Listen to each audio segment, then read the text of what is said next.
ভারতের জম্মু ও কাশ্মীরের পেহেলগাঁওয়ে তখন নিরীহ পর্যটকদের ওপর নির্বিচারে পয়েন্ট ব্ল্যাঙ্ক রেঞ্জ থেকে আগ্নেয় অস্ত্র চালিয়ে জানে শেষ করে দিয়েছে জিহাদিরা। পুলিশ ও সেনার পোশাকে এসেছিল জিহাদিরা।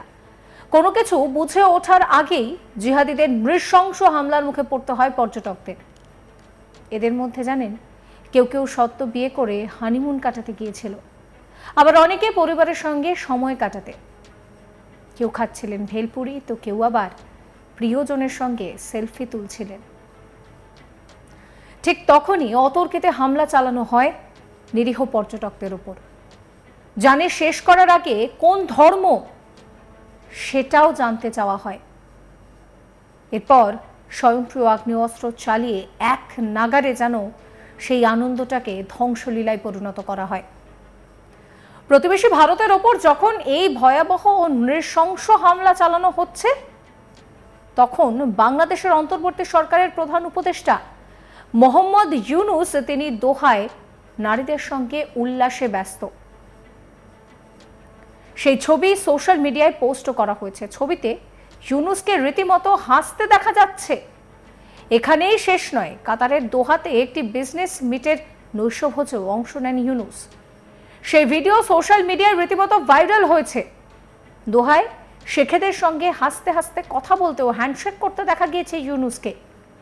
তবু একেবারের জন্য এই প্রতিবেদন লেখা পর্যন্ত ইউনুসের তরফে ভারতের বুক ফেটে যাওয়া এই জিহাদি হামলার পর একবারও নিন্দা করতে বা শোক প্রকাশ করতে, কোথাও কোনো বিবৃতি দিতে দেখা যায়নি।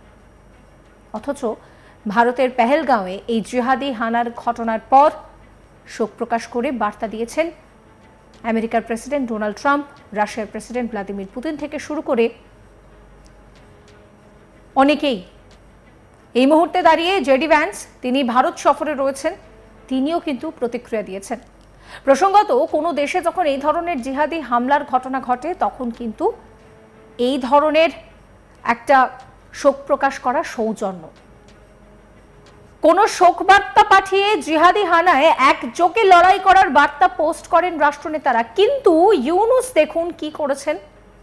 এই প্রতিবেদন লেখা পর্যন্ত সেই ন্যূনতম সৌজন্যটাও দেখাননি। দোহায় নৈশভোজে রীতিমতন উল্টে হাসি মুখে কথা বলতে দেখা যাচ্ছে ইউনুসকে। কি বলছেন মোহাম্মদ ইউনুস, শুনুন। 16 years with fake elections and everything else. And people disappeared in routine matter. There were torture chambers all over the country. Stolen properties, stolen all the bank accounts, stolen from all the banks, destroyed the system, and any other corruption, mega projects, to inflated contracts to take money from those. So this was going on for 16 years, and students came out and said, this is enough. They were shot dead. Hundreds and thousands of young people were killed. And the students called for a movement towards her house on the August 5th. They were all moving towards her house. It's a kind of a flood of people from all around the country. It's a very densely populated country, 180 million people. So when they start moving, it's a very scary scene that people coming all over the city, moving to one direction. So she was lifted out of the house, was lifted to leave the country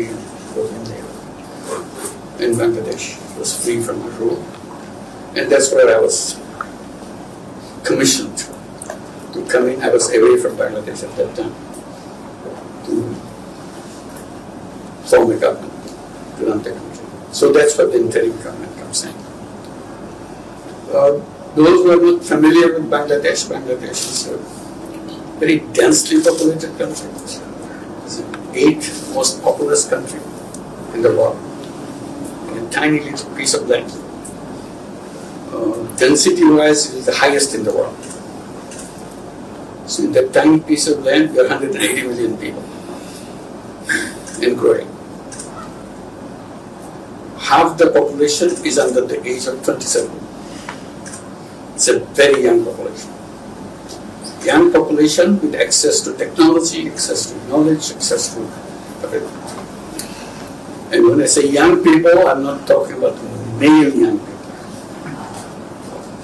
Women, young girls led this movement all around the country. So it's a kind of an amazing scene to see in Bangladesh, the girls in the street of their own massive way.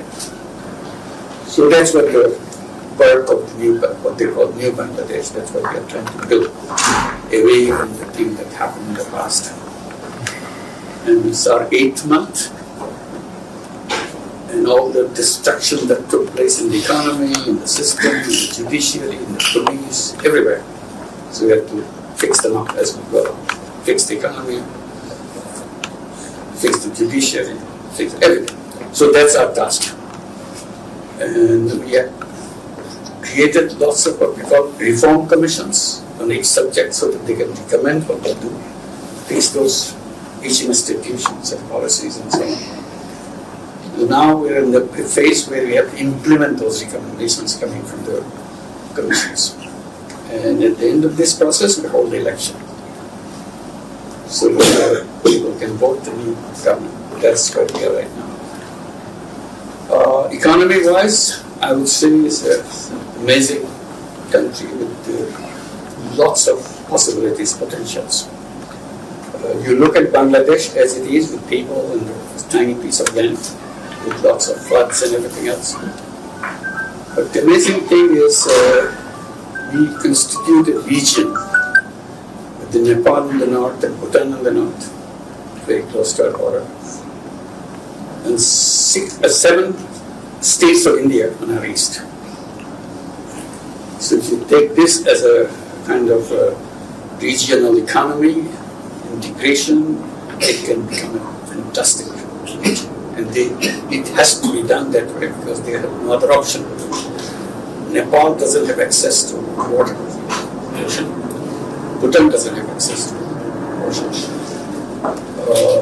7 sisters or 7 states of India, they don't have access to water. So only thing we can do together, we provide access to water and build the whole country. And this can become a very flourishing hub of activities with young people, technology-oriented, educated, and lots of creative capacity. সমস্ত update পেতে চ্যানেলটিকে subscribe করবেন, নোটিফিকেশনের জন্য bell আইকনে click করবেন, follow করবেন আজ তাক বাংলার হোয়াটসঅ্যাপ চ্যানেলও।